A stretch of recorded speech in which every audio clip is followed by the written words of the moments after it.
Près d'un demi-siècle après l'embrasement du conflit israélo-arabe, un hôtel de Barcelone est sur le point d'accueillir une rencontre extraordinaire. Yasser Arafat, leader des Palestiniens depuis plus de 30 ans, vient y rencontrer un homme qui a autrefois tenté de l'assassiner.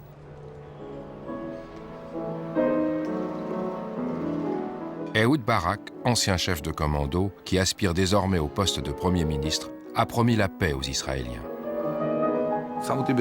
On m'a fait attendre dans une immense pièce où se trouvait un piano. J'ai dit à mes collaborateurs de guetter l'arrivée d'Arafat et que je jouerais jusqu'à ce qu'il arrive.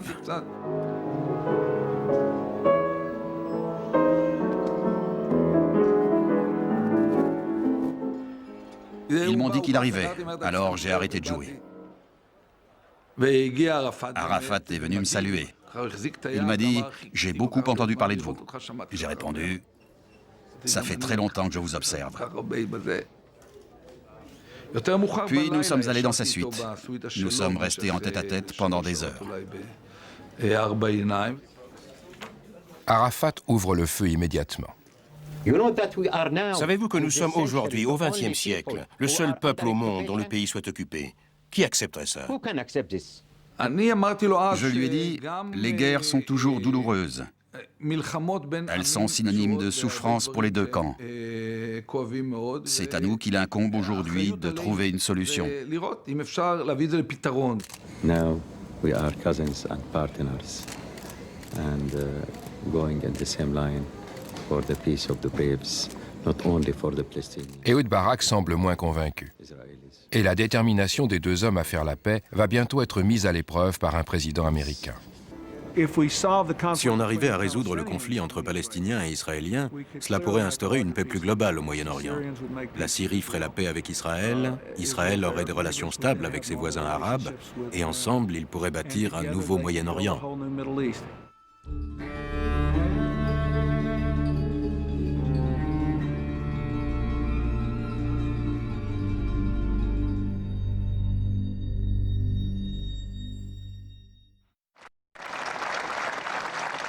Dès le début de son mandat, Clinton ne ménage pas ses efforts.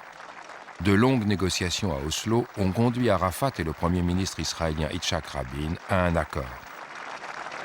Mais Rabin a été assassiné et le processus de paix stoppé net.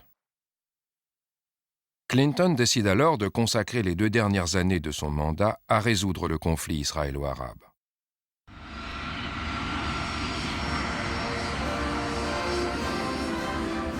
Le nouveau Premier ministre Ehud Barak, élu sur sa promesse de restaurer la paix entre Israël et ses voisins arabes, se rend rapidement à Washington.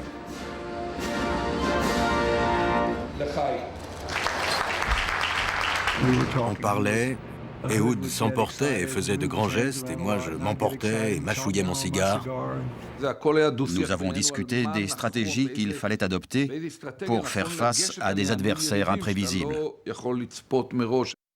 La stratégie de Barak consiste à tenter de faire la paix en priorité non pas avec les Palestiniens, mais avec son voisin, la Syrie.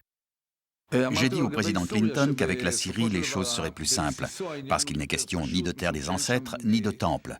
C'est vrai que par le passé, il y avait une communauté juive, mais il ne reste que quelques vieilles synagogues, dont d'ailleurs une partie sont du côté syrien.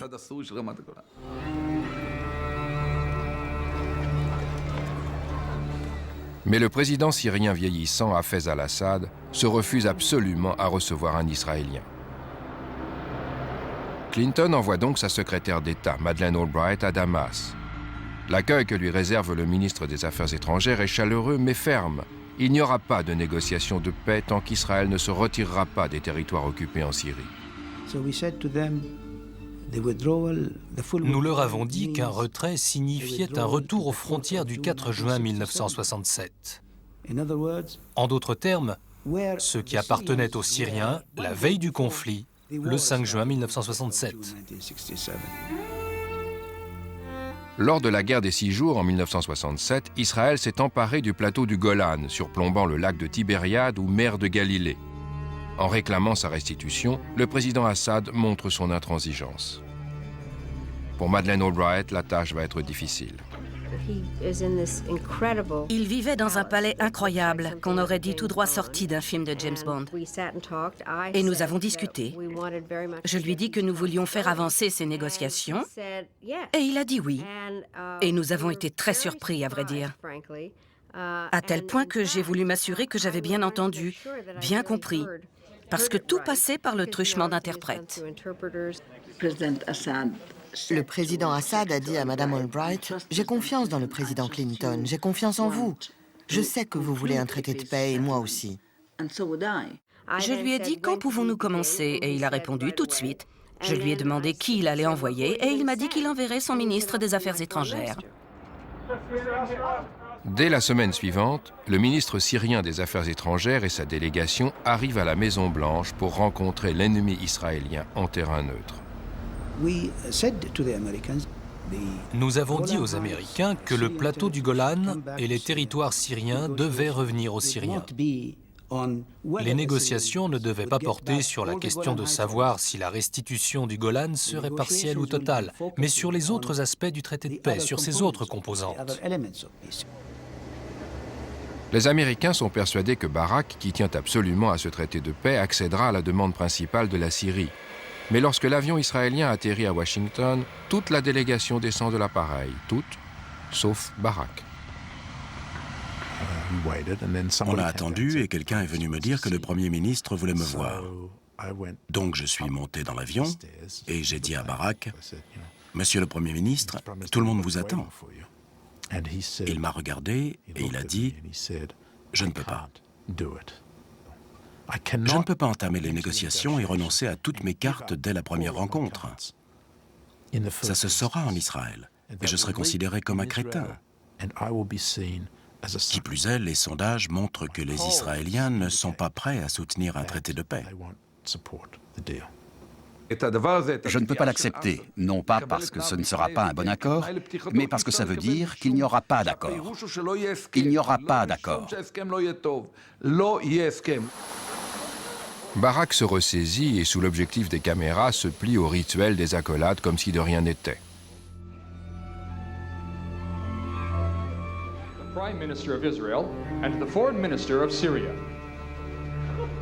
Le Premier ministre refuse de faire des concessions prématurées et les négociations n'avancent pas. Il était clair dès le départ que la délégation israélienne ne voulait pas que les pourparlers de paix avancent, ne serait-ce que d'un pouce.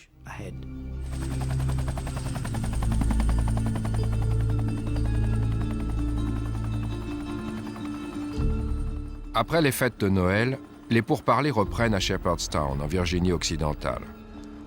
Les relations entre Syriens et Israéliens sont à l'image de la météo, glaciale.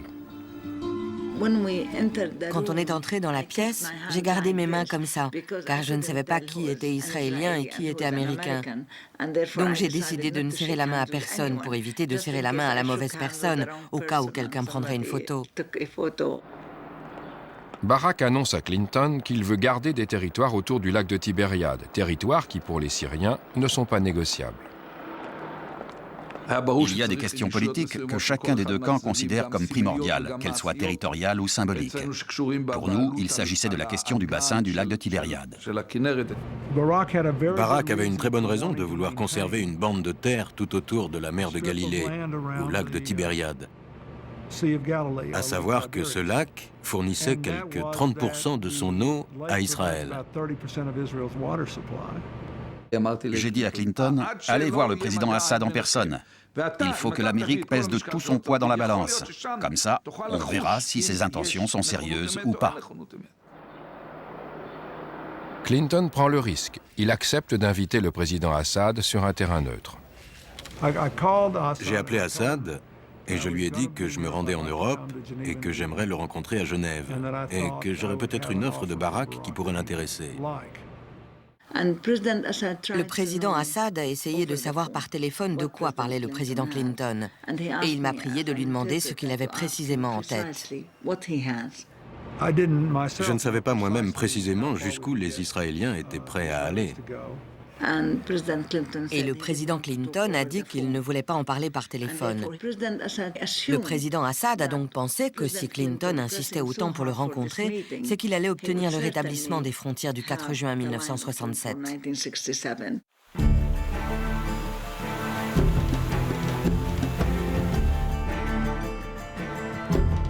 Le président Assad arrive donc pour ce que la presse qualifie déjà de sommet historique. Mais Clinton ne sait toujours pas quels sont les territoires que Barack entend garder. Une heure avant la rencontre, il commence à perdre espoir. J'ai appelé Barack et je lui ai dit « J'ai besoin de quelque chose de concret. Si vous voulez, comme vous me l'avez dit, signer un accord de paix avec la Syrie, je ne peux pas arriver les mains vides. » Il faut qu'Assad se persuade qu'Israël ne sera pas inflexible. Il ne sera pas question de 100 mètres par-ci ou 400 mètres par-là. Il doit être persuadé qu'il n'y a aucune limite. Barack a dit « Essayez de le convaincre ». J'ai répondu « J'essaierai ». Dans l'attente d'un accord historique, les deux camps sont venus en nombre, mais la plupart des participants sont tenus à l'écart de la rencontre cruciale. Pour le conseiller à la sécurité nationale, Sandy Berger, c'est une situation inacceptable. Sandy ne voulait pas rater ça. Et moi, j'étais censé prendre des notes. Nous sommes donc sortis tous les deux et discrètement, nous sommes allés dans la pièce voisine, qui n'était séparée que par une tenture, ce qui fait qu'on entendait tout ce qui se disait. Ils devaient faire attention à ne pas tousser, bouger ou parler. Le président Clinton a sorti quelques notes, puis il a déplié un plan sur la table. J'ai un peu improvisé pour éviter que la réunion soit un désastre. J'ai déplié le plan et j'ai dit que Barack était prêt à se retirer sur une frontière du 4 juin 1967, mutuellement agréée. Et bien sûr, j'ai traduit cela très précisément en arabe au président Assad. Barack accepte de se retirer le long d'une frontière mutuellement agréée.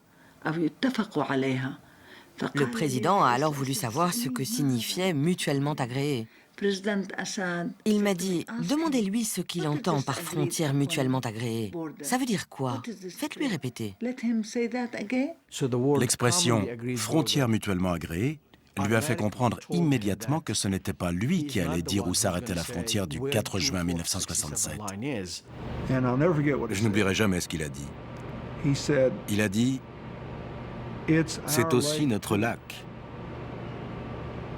Ils ont peur qu'on le pollue ou qu'on le détruise. Je veux tremper mes pieds dans ce lac. Je veux pouvoir m'asseoir sur la rive et tremper mes pieds dans l'eau. C'est tout ce que je veux. » Le président Assad a fait mine de se lever.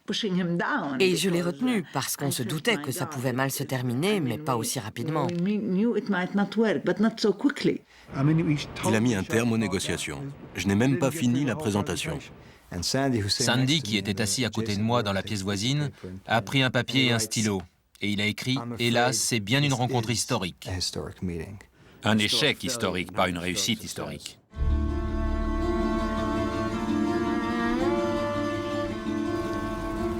Et bien sûr, c'était la dernière fois que le président Assad voyait le président Clinton. Moins de 3 mois plus tard, le président Assad est mort.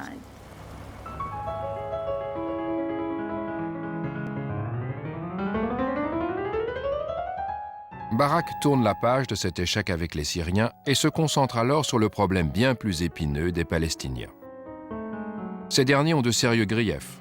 Barack avait promis à Yasser Arafat la libération de 350 prisonniers et la restitution de 3 villages palestiniens, mais il n'en a rien fait.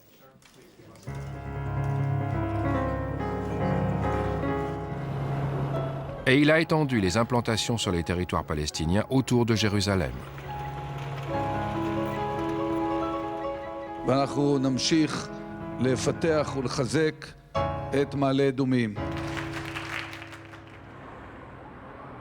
Il est temps de prendre un nouveau départ.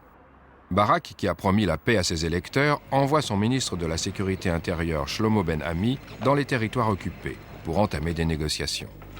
Ben Ami est arrivé avec un message de Barack.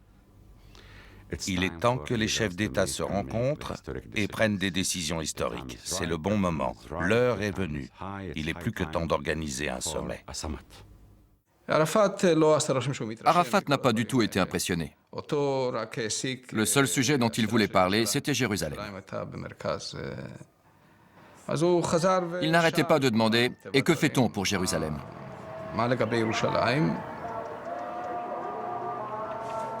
C'est à Jérusalem-Est que les Palestiniens veulent installer la capitale de leur nouvel État. C'est là que se trouve la vieille ville et ses sites historiques, lieux sacrés pour les musulmans comme pour les juifs. Il y a le Haram al-Sharif et l'esplanade des mosquées pour les musulmans, et le mont du Temple et son mur des lamentations pour les juifs. Depuis la guerre de 1967, la ville est entièrement occupée et administrée par l'État d'Israël. Arafat propose de partager la ville en suivant l'exemple de Rome. Que Jérusalem soit la capitale de deux États, tout comme Rome est la capitale de deux États. La capitale de sa sainteté, le pape, et la capitale du gouvernement italien. Arafat ne parlait que de Jérusalem. Il voulait faire comprendre à Shlomo Ben Ami que Jérusalem était la chose la plus importante. Il lui a dit « Comment pouvez-vous me convier à un sommet sans aborder le sujet de Jérusalem ?» Il ne s'agit pas de frontières ou de quoi que ce soit d'autre, il s'agit de Jérusalem. Il faudrait toute la sagesse de Salomon pour partager Jérusalem. Les conseillers de Clinton peuvent-ils lui laisser risquer un autre fiasco comme celui du sommet de Genève? Le président Clinton est entré et a demandé à chacun d'entre nous, doit-on participer à ce sommet? J'ai dit au président, en toute conscience, je ne peux pas vous dire que nous sommes sûrs de réussir. Mais je sais que si ce sommet n'a pas lieu, ça va exploser en Cisjordanie. Nous étions tous unanimes, tout en étant conscients des risques, pour dire que si on ne le faisait pas maintenant, on ne le ferait jamais. Car c'était le seul créneau dont nous disposions. Et il allait y avoir une flambée de violence en Palestine, une nouvelle intifada qui ne serait pas une guerre à coups de pierre, mais à coups de fusil. Je préfère essuyer un échec en essayant qu'éviter l'échec en ne tentant rien. Clinton invite les deux camps à participer à un sommet. Et Arafat ne peut refuser une invitation du président des États-Unis. Je me disais que même si les Palestiniens ne savaient pas exactement quelle position adopter et n'étaient pas encore prêts, il était temps qu'ils se préparent. Et ils se prépareraient à l'occasion de ces pourparlers. Clinton s'envole pour Camp David afin d'organiser la rencontre. Objectif, la paix au Moyen-Orient, un État palestinien viable et la fin d'une guerre de 50 ans. Vaste ambition, même pour Washington.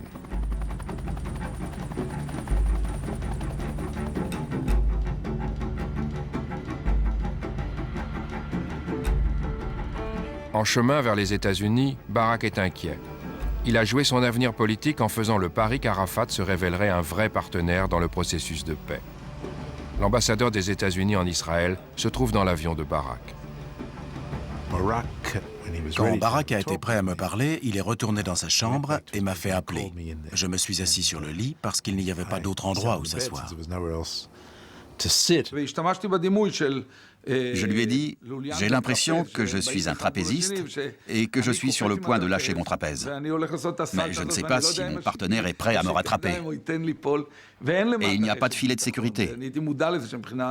Politiquement, je prends un risque énorme.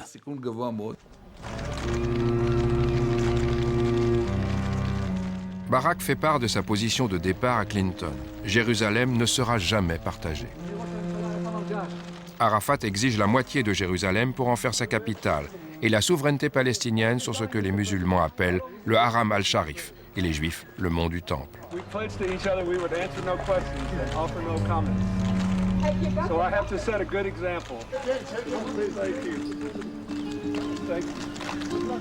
Les Américains ont rédigé une proposition à soumettre aux deux camps et Clinton se donne 10 jours pour obtenir un accord. Les Américains ont ouvert la voie, mais un des deux camps doit faire le premier pas.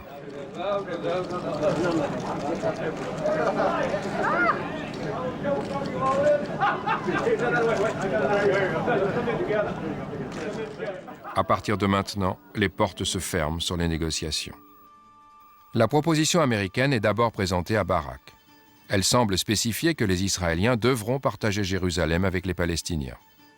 Barak s'est mis à hurler comme s'il venait de se faire mordre par un serpent. Il criait « C'est impossible ».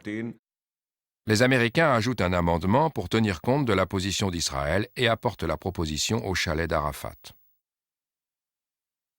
Le président Arafat m'a demandé de l'ouvrir et de lire ce que ça disait sur Jérusalem. Et il a remarqué qu'il y avait eu des corrections à la main. Il s'est écrié « Comment puis-je accepter ça? C'est une idée israélienne. Comment pourrais-je l'accepter ?»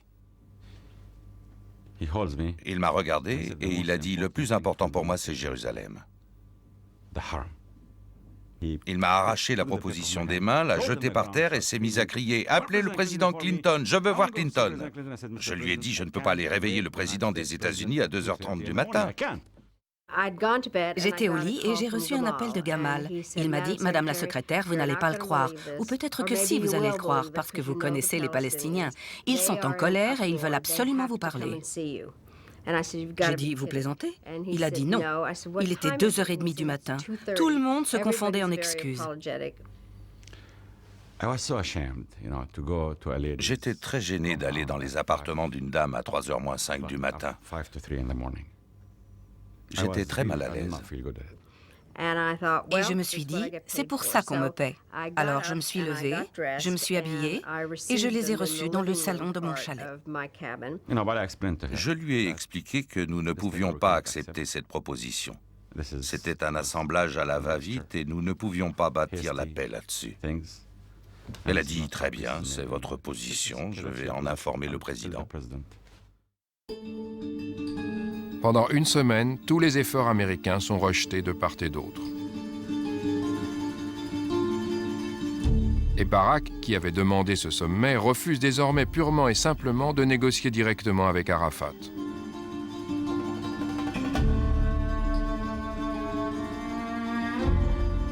Clinton, déçu, voit son rêve de paix s'éloigner de plus en plus.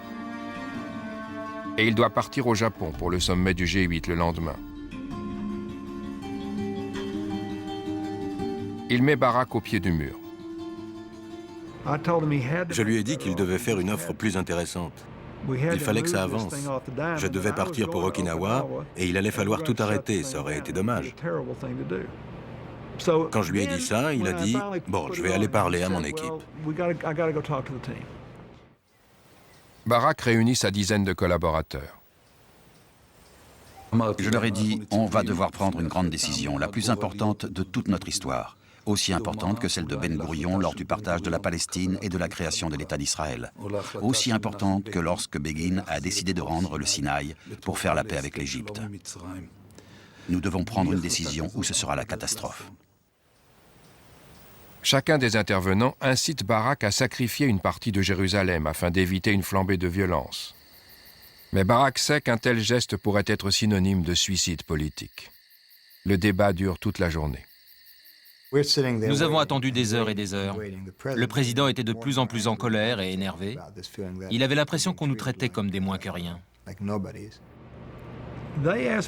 Il m'avait demandé d'organiser ce sommet et soudain, il ne voulait plus négocier. Il ne voulait plus que je les réunisse. Arafat, lui, était tout à fait prêt à participer. Et finalement, Barak est sorti de son chalet très tard dans la nuit. Barak arrive au chalet de Clinton avec une offre. Une poignée de villages palestiniens à la périphérie de Jérusalem pourront devenir leur capitale. Je lui ai dit, nous devons absolument trouver une voie entre, d'une part, notre aspiration à une Jérusalem plus grande, plus forte et plus juive, et d'autre part, la reconnaissance nécessaire de l'existence, à l'est de la ville, d'importants quartiers palestiniens densément peuplés. Mais aucun leader israélien n'accepterait d'abandonner la souveraineté sur le mont du Temple. Le président a explosé, et dans un langage que je ne l'avais jamais entendu utiliser avec Barak, il lui a dit « Vous m'avez fait attendre ici pendant 13 heures et vous revenez avec ça? Allez le proposer à Arafat si vous voulez. Moi, je ne le ferai pas. » Vous m'avez traîné un sommet à Genève avec le président Assad. Vous vous êtes servi de moi. Et ensuite, vous avez reculé. Je ne veux plus que ça arrive. On se regardait dans le blanc des yeux. Clinton était tout rouge. Il avait l'air énervé, mais je suis resté calme. Je lui ai dit, vous devez aller plus loin. Il faut qu'ils puissent voir dans votre proposition que si chaque parti fait des concessions, ils obtiendront enfin un État. Vous devez faire mieux que ça.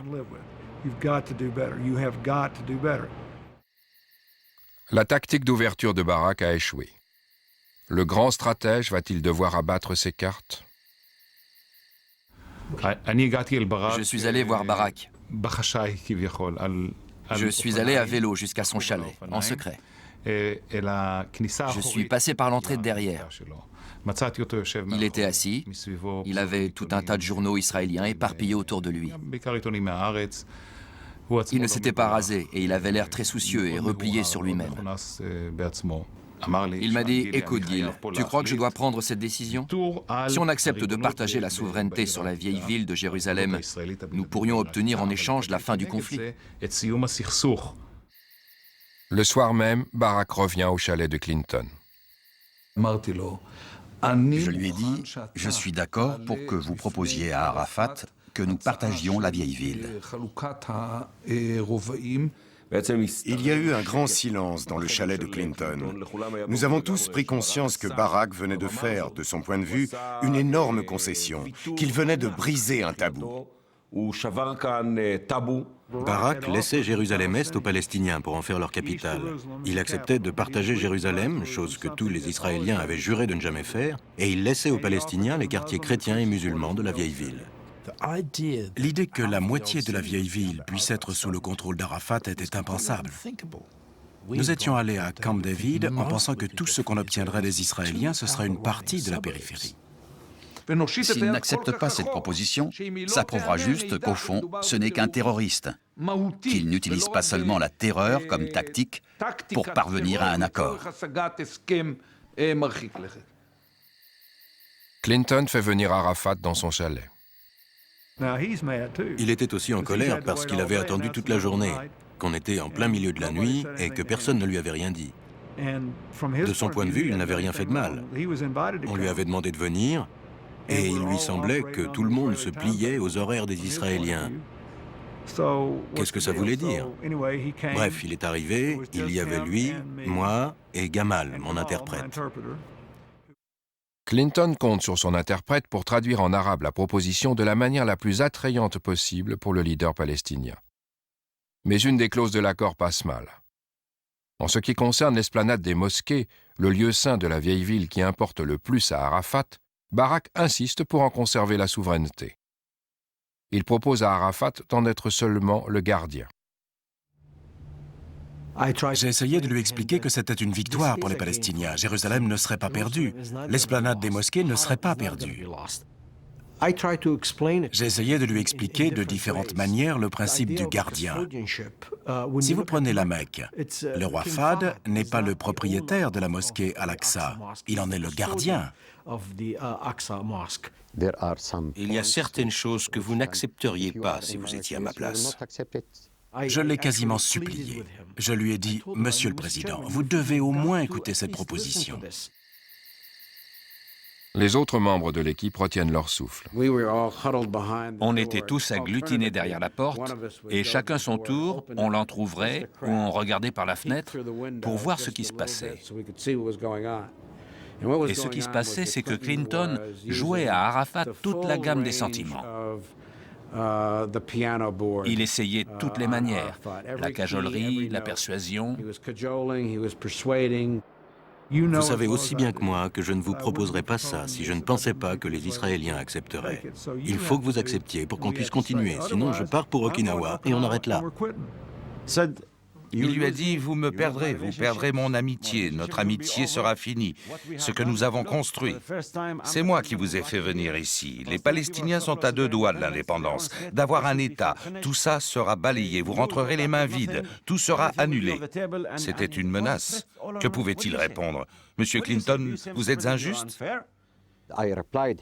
Je lui ai répondu en lui énonçant tout ce qui pouvait être fait de notre côté et qui serait acceptable aux yeux de la nation arabe, des chrétiens et des musulmans.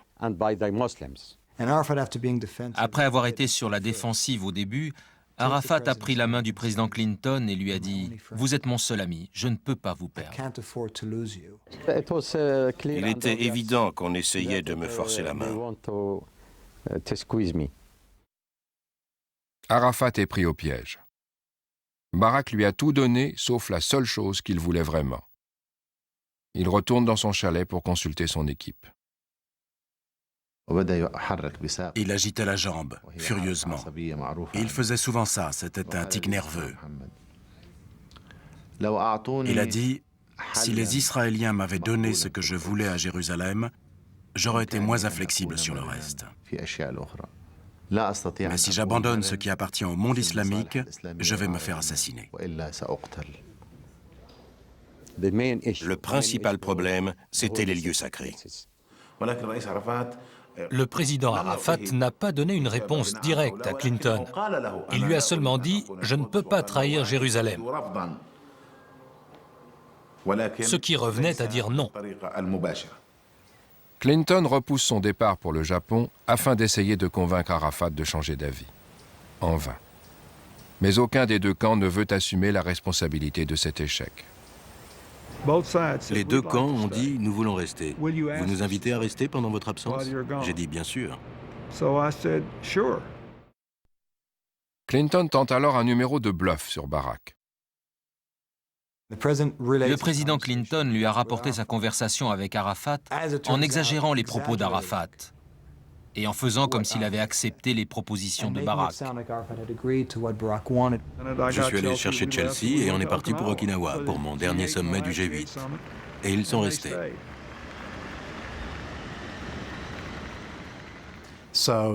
Barak était donc persuadé qu'Arafat avait accepté de négocier sur les bases de ce qu'avait proposé le président Clinton, et Arafat que les négociations continueraient sans faire référence à ce qui avait été proposé. Le lendemain matin, Barak découvre qu'Arafat n'a pas du tout accepté ces conditions. J'ai appris que Madeleine Albright voulait s'excuser auprès de Barak. J'avoue que j'étais très en colère. Il m'a dit, Danny, je ne veux pas la voir, je vais faire un tour. Et il est parti avec ses baskets et son vieux survêtement. Et quand Madeleine Albright est arrivée au chalet, je lui ai dit « Je suis désolé, Monsieur Barak est parti se promener. » Mais Madame Albright le rattrape. C'est un affreux malentendu, Monsieur le Premier ministre. Les Palestiniens n'ont pas interprété ce qu'a dit le président Clinton de la même manière que vous. Ça pose un vrai problème.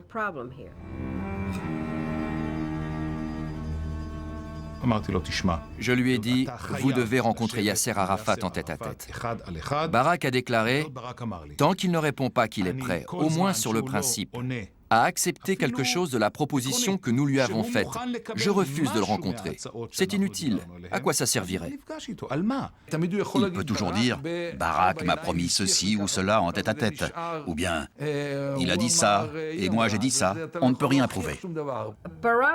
Barak refusait de sortir de son chalet. C'était le chalet du chêne et on l'avait surnommé le chenil. Il était de très mauvaise humeur.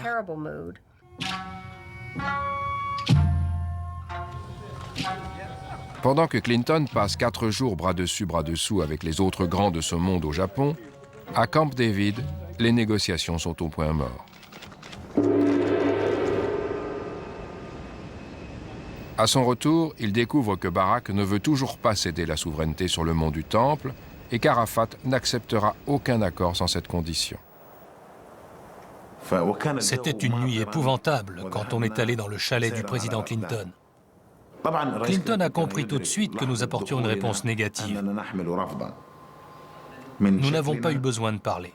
Rien qu'à notre tête et à notre façon d'entrer dans la pièce, c'était évident. Le président Clinton s'est affaissé dans son fauteuil et il a dit « Vous savez, je n'aime pas échouer, surtout dans une telle situation. »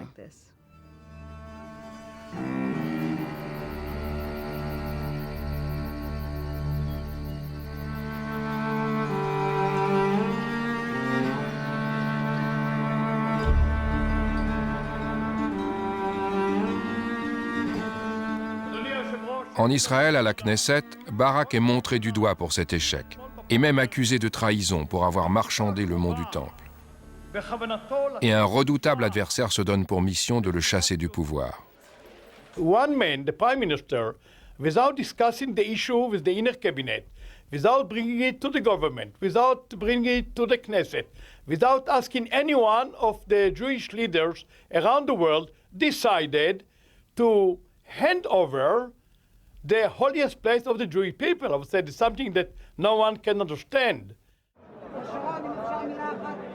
Pour montrer que le mont du Temple appartient bien aux Juifs, Ariel Sharon déclare qu'il va aller se promener sur l'esplanade des mosquées, où se trouvent deux des lieux de culte musulmans les plus importants.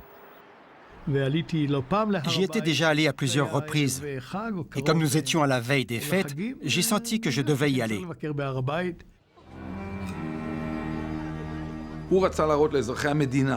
Sharon voulait montrer aux citoyens israéliens que, contrairement à moi, Barak, qui d'après les rumeurs avait cédé le mont du Temple aux Palestiniens, lui était le protecteur de nos droits.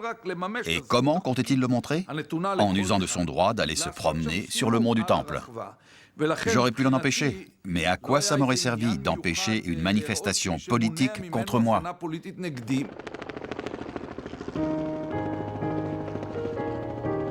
Toujours en quête d'un traité de paix, le Premier ministre israélien accepte enfin un tête-à-tête avec Arafat.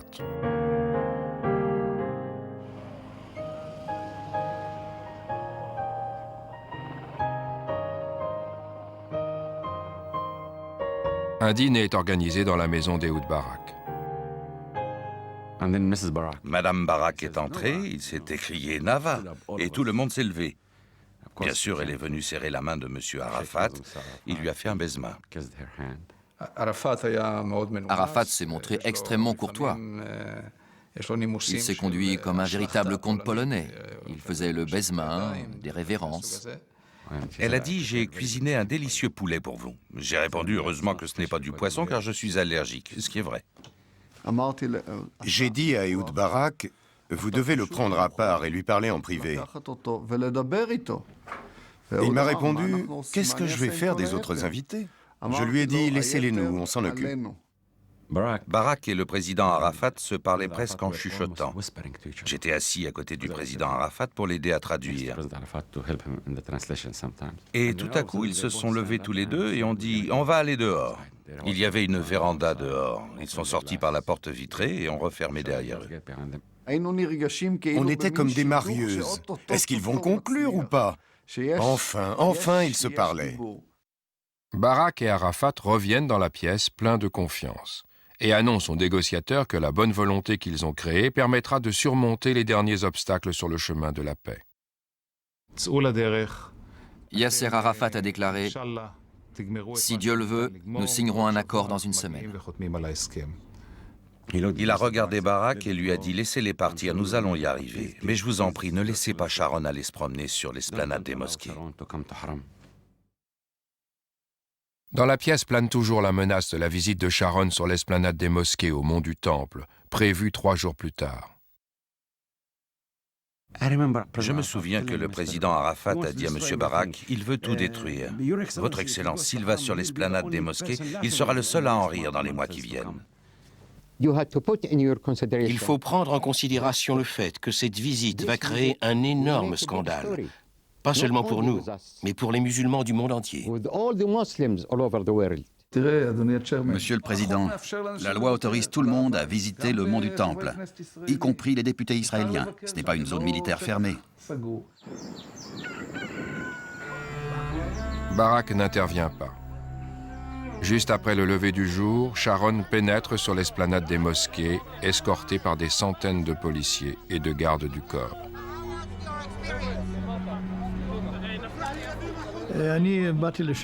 Je suis arrivé, comme toujours, ému à l'idée de visiter le mont du Temple.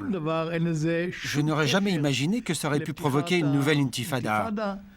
Mais l'intifada avait commencé bien avant ça.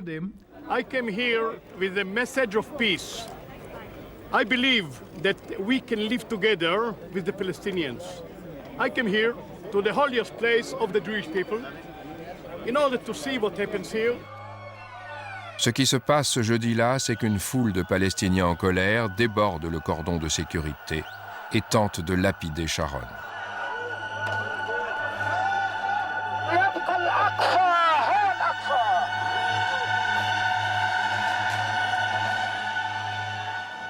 Je me trouvais à environ 5 mètres de lui. Il y avait des gens partout. On a essayé de s'en prendre à lui, mais on n'y est pas arrivé. Ces gardes du corps l'entouraient, le protégeaient et nous empêchaient de l'approcher. Alors nous avons commencé à crier pour lui dire de partir. « Sors de cette mosquée ! Sors de la mosquée sacrée Al-Aqsa, va-t'en Sharon. Cette mosquée nous appartient, c'est une provocation. » Nous n'avons rien cassé. Ce n'était pas notre intention. Je visitais simplement le lieu le plus sacré aux yeux du peuple juif.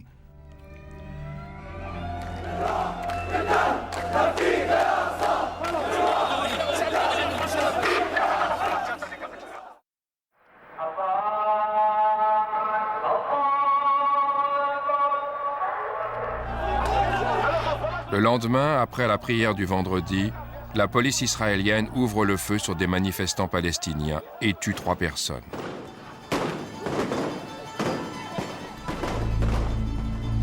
Cet accrochage sanglant marque le début de la phase la plus violente du conflit israélo-palestinien, l'intifada al-Aqsa.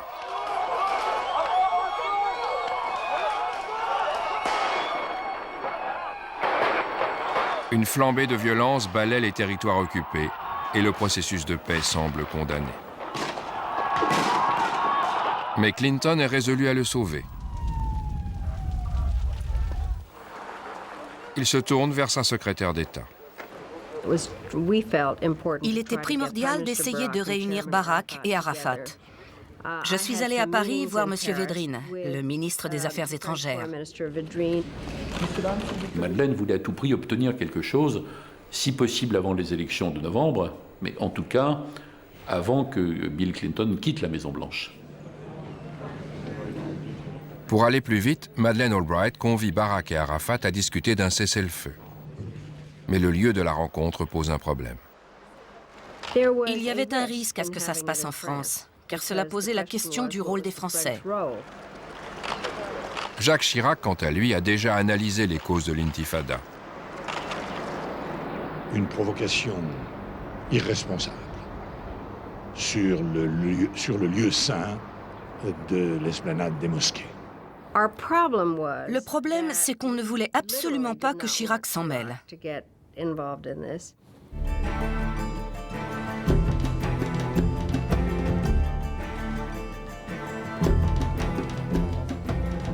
Aux grandes dames de Madeleine Albright, lorsque le leader palestinien arrive à Paris, il réserve sa première visite au président français. Arafat était arrivé très remonté, très dur. Il voulait uniquement obtenir la commission d'enquête. Il ne voulait pas du tout entrer dans la discussion avec Madeleine Albright sur un cessez-le-feu ni sur quoi que ce soit. Le président Chirac dit à Arafat ne posez pas de préalable. Acceptez de parler et de discuter avec Barak, avec Madame Albright, sans préalable. Mais par ailleurs, nous allons essayer de convaincre les Israéliens qu'il faut accepter une commission d'enquête. Barak doit suivre le mouvement, même si les Israéliens sont convaincus que Chirac est du côté des Palestiniens. Et Barak, de son côté, était inquiet, nerveux, méfiant, et il avait peur des réactions dans l'opinion israélienne à propos de cette histoire de commission d'enquête. Barak n'était pas très content d'être obligé de venir à Paris, mais il avait besoin de Clinton, donc de Madeleine. Madeleine avait insisté, et donc il est venu. Les protagonistes se réunissent dans la résidence de l'ambassadeur des États-Unis en France. Territoire américain pour un cessez-le-feu parrainé par les Américains. La réunion n'a pas pu vraiment commencer. Il y avait beaucoup d'agressivité entre le président Arafat et Barak. L'animosité était presque palpable. Il n'y a pas eu moyen d'avancer. Barak disait sans cesse à Arafat « Vous devez dire à votre peuple d'arrêter. Sinon, nous n'avancerons pas. » Je lui ai dit « Monsieur le Président, il y a un téléphone là. Appelez Marwan Barghouti et Hussein El-Sheikh. Nous allons écouter. Dites-leur d'arrêter. Arafat m'a regardé et a dit « Qui ça? Qui? Hein ?» Comme si je lui avais dit le nom de 2 ours polaires. Alors j'ai répété en prenant mon plus bel accent arabe « Marwan Barghouti. Barghouti. » Et ses collaborateurs ont éclaté de rire, parce qu'ils ont vu qu'Arafat savait que je savais, qu'il savait que je savais que ces 2 hommes étaient les instigateurs des émeutes. Alors il a dit « Oui, d'accord ». La réunion dégénère en règlement de compte, et Madeleine Albright décide alors de parler à chaque leader séparément. Elle a demandé à voir M. Barak seul à seul. Le président Arafat est resté au milieu de la pièce. Il admirait les tableaux, regardait autour de lui et les minutes se sont écoulées. Je suis allé voir Arafat pour bavarder pendant qu'il attendait.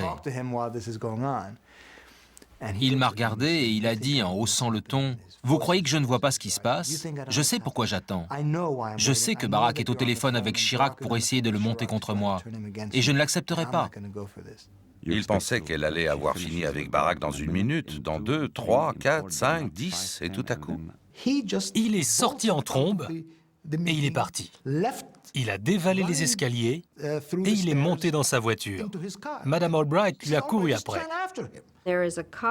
Il y avait une cour pavée avec un portail en bois et je me suis mise à courir parce que M. Arafat allait monter dans sa voiture. J'ai couru avec mes hauts talons et j'ai crié « Fermez le portail! Fermez le portail !» Elle criait « Président Arafat! Président Arafat !» Elle s'est précipitée vers la voiture et elle a commencé à frapper sur la vitre d'Arafat. J'ai dit « Écoutez, nous sommes si près du but. Nous sommes arrivés à un accord sur beaucoup de points. S'il vous plaît, revenez. » Il lui a embrassé la main et ils sont revenus dans la maison. Ils se sont réconciliés en marchant. Nous avons eu des discussions très approfondies. Et nous sommes arrivés à une plateforme très importante.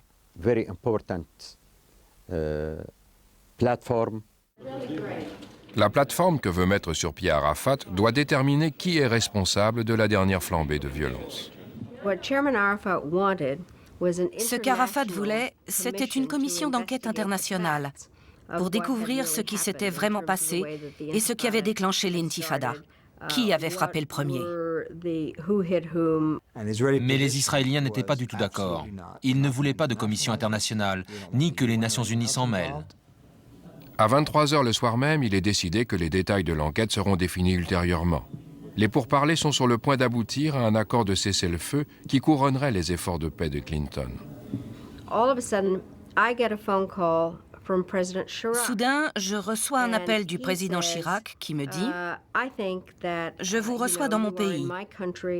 Le protocole est très important et il faut que je vous reçoive, vous, M. Barak et M. Arafat. »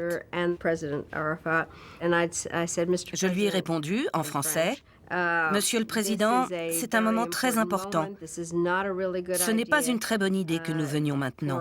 Nous sommes sur le point d'arriver à un accord. » Arafat a dit « Il faut y aller, c'est notre hôte. »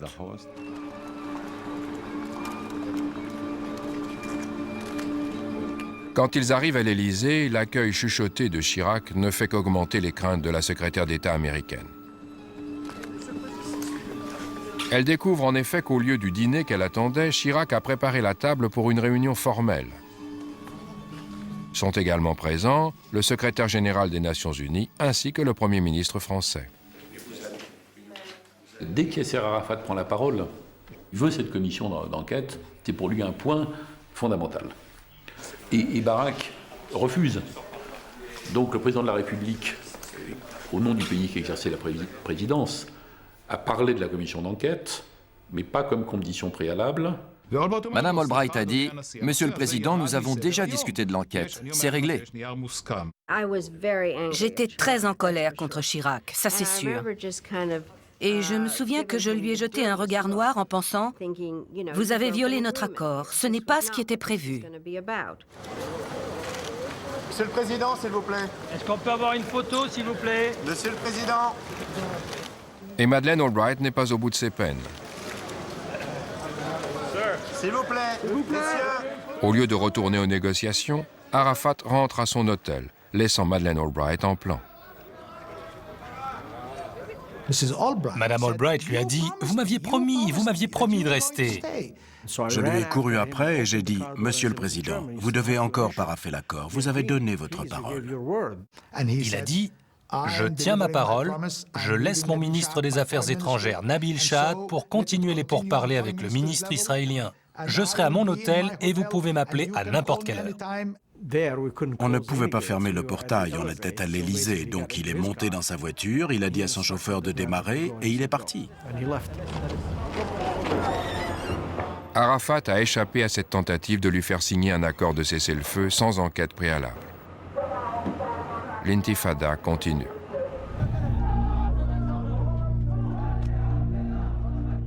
Au cours des 10 semaines qui précèdent Noël, 268 Palestiniens et 30 Israéliens sont tués.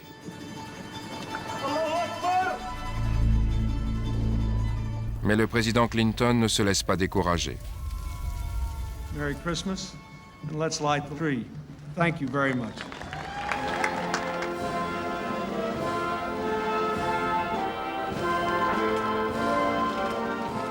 Un mois avant de quitter définitivement la Maison-Blanche, il convoque les délégations palestiniennes et israéliennes une dernière fois. Le président Clinton est arrivé. Il était habillé de manière très décontractée. Il portait un polo rouge et un jean. Il avait la mine sévère. Je ne l'avais jamais vu comme ça, presque en colère.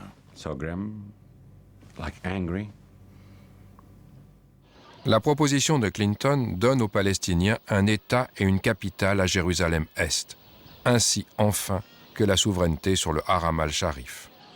Mais Israël conserve toute la partie ouest, ainsi que le mur des Lamentations et tout ce qui est enterré en dessous. J'ai dit, voilà mes conditions. Je vous écoute depuis des mois, nous y travaillons depuis des mois, je ne peux pas faire mieux.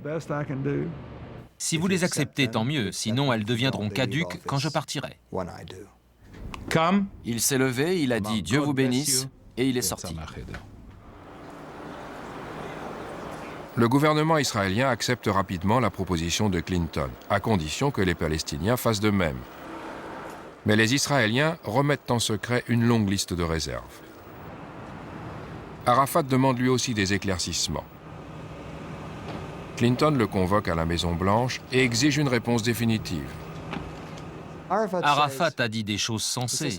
Il a dit « J'accepte cette proposition sur le principe.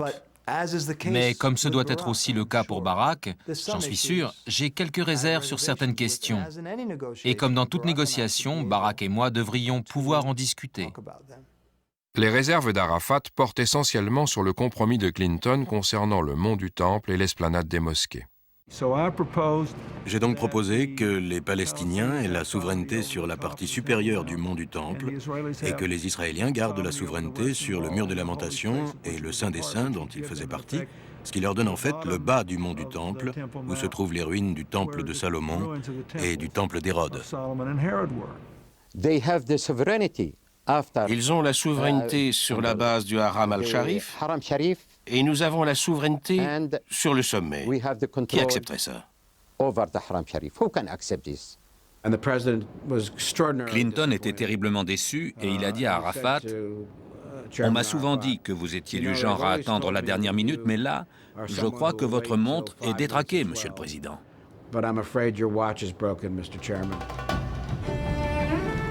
Clinton a tablé sur un oui sans équivoque d'Arafat pour conclure l'accord.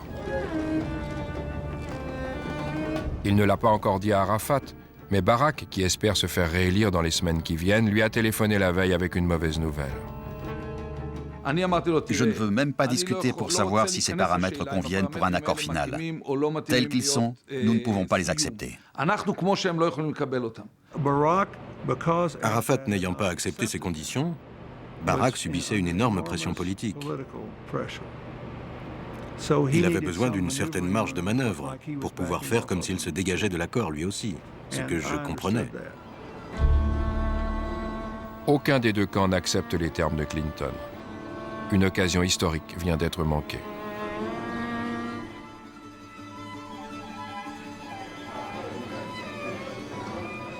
2 semaines plus tard, Clinton passe la main au nouveau président des États-Unis en lui prodiguant quelques conseils. George W. Bush, bien décidé à ne pas répéter les erreurs de son prédécesseur, s'empresse de faire savoir qu'il n'a dans l'immédiat aucun projet pour la paix au Moyen-Orient. Dans les territoires occupés, Arafat reste un héros aux yeux de son peuple.